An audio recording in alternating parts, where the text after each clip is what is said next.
Welcome to the lectures on visual cognition. My name is Cengiz Acarturk.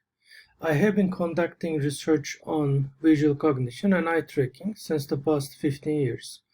My research interests also involve human factors in cybersecurity and cyber psychology. So in these lectures, I will introduce major topics in visual cognition from the interdisciplinary perspective of cognitive science. I will mostly be using academic resources, including books, journal articles, and conference proceedings. I will mention these resources during the lectures. So these lecture recordings address topics in visual cognition, including major research questions, theoretical frameworks, models, and applied research.